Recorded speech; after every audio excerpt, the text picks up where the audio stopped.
Hello नमस्ते, Uma creativity में आपका स्वागत है। और आज मैंने एक क्विल्टेड पीस लिया है। इस तरह का प्रिंट वाला कॉटन का कपड़ा है और उसका मेज़रमेंट है 14 बाय 15 इंच, जिसे मैंने फॉर्म सीट और नॉन वूवन के साथ अटैच करके क्विल्ट करके रेडी करके रखा है। और अब हमें क्या करना है, तो इसे इस तरह से फोल्ड कर लेना है बीच में से, और फोल्ड करने के बाद हमें वहाँ से कट कर लेना है। इस तरह से मार्किंग करनी है। अगर आपको डायरेक्टली कट आपके पास हो जाए तो आप डायरेक्टली भी कट कर सकते हैं, और इस तरह से आप मार्किंग करने के बाद भी उसे वहाँ से कट कर सकते हैं सेंटर में इस तरह से। अब हमारा एक कट हो चुका है। अब हमें क्या करना है, जो हमारे दो पार्ट हुए हैं उन दोनों पार्ट को भी इसी तरह फिर फोल्ड कर लेना है फिर से, और उसे फिर से फोल्ड करने के बाद हमें फिर से वहाँ पे मार्किंग करके वहाँ से कट कर लेना है।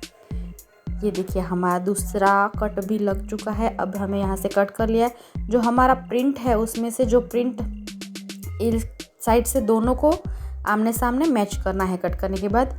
और अब हमें क्या करना है, दो और पीस लेने हैं क्विल्टेड 7 बाय 8 इंच के। इस तरह के दो पार्ट लेने हैं। और अब हमें क्या करना है, तो उसी पार्ट में से एक पार्ट में हमें इस तरह से सेंटर में उसे मार्क करके उसे भी वहाँ से कट कर लेना है। और कट लगाने के बाद हमें वहाँ पे एक जिप को अटैच कर लेना है। इस तरह से वहाँ पे जिप को अटैच कर लेना है, और जिप को अटैच कर लेने के बाद हमें वहाँ पे प्रेस स्टिच कर लेना है। इस तरह से जिप को दबा देना है और दूसरे पार्ट को भी इस तरह अटैच कर लेना है।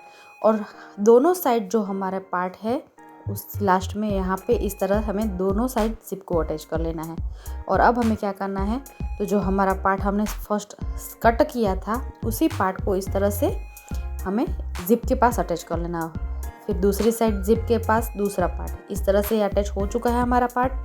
अब हमें क्या करना है, तो दो और पार्ट जो बचते हैं हमारे उसे भी इस तरह से दूसरे पार्ट जो हमने क्विल्ट करके रेडी किया था उसी के साथ अटैच कर लेना है। और अब हमें क्या करना है, तो जो हमने जिप अटैच की थी उसी एक साइड हमें और दूसरा पार्ट दूसरी साइड इस तरह से हमें, अगर आपके पास शॉपिंग बैग है या नॉन वूवन है या कॉटन का कपड़ा कोई भी ले सकते हैं आप, और उसे इस तरह से हमें अटैच कर लेना है।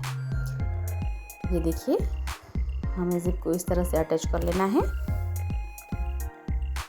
ताकि हमारे दोनों साइड एक एक पॉकेट बन के रेडी हो जाएंगे। तो अब हमारे दोनों साइड शॉपिंग बैग हमने अटैच कर ली है, और जो एक्स्ट्रा में बचा है दोनों साइड में उसे हमें एक्स्ट्रा में उसे कट कर लेना है। अब दोनों साइड कट हो चुका है। और अब हमें क्या करना है, तो एक बड़ी सी स्ट्रिप लेनी है बेल्ट के लिए। तो उसका मेज़रमेंट है 3.5 बाय 45 इंच है। ये देखिए 45 इंच का ये हमारा स्ट्रिप है, उसे इस तरह से फोल्ड कर लेना है। दोनों साइड से फोल्ड करने के बाद फिर एक साइड फोल्ड कर लेना है और उसी के ऊपर हमें स्टिच लगा लेना है। हमारा बेल्ट रेडी है।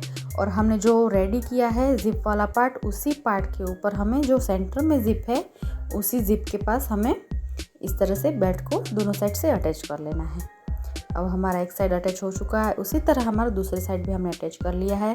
और अब हमें क्या करना है, तो जो हमने दोनों पार्ट रेडी किए हैं उसी दोनों पार्ट को इस तरह से मिला के ऊपर स्टिच कर लेना है, जिसे हमें पूरे के पूरे राउंड में हमें इस तरह से उसे सिल लेना है। और उसे सिलने के बाद हमें इस तरह से सेंटर में जो जिप लगाई थी उससे ओपन करके हमें बैग को सीधा कर लेना है। ये देखिए हमारा बैग एक साइड का पॉकेट बन के रेडी है और वो ओपन भी हो चुका है, सीधा हो चुका है। अब दूसरी साइड का भी हमें इसी तरह करना है। तो आपको हमारा ये बैग, हमारा पर्स जो साइड पर्स है वो आपको कैसा लगा हमें कमेंट करके ज़रूर बताएं। वीडियो को लाइक कीजिए, शेयर कीजिए, और हाँ, सब्सक्राइब करना बिल्कुल भी मत भूलिएगा। और उसके पास जो नोटिफिकेशन का बेल आइकन है उसे जल्दी से दबा दीजिए ताकि हमारे हर वीडियो की नोटिफिकेशन आपको जल्द से जल्द मिलती रहे। अगर आपको कुछ और सीखना है तो आप हमें कमेंट करके ज़रूर बता सकते हैं। इसी तरह नए आइडिया के साथ हम दोबारा मिलेंगे नए वीडियो में। तब तक के लिए बाय बाय दोस्तों।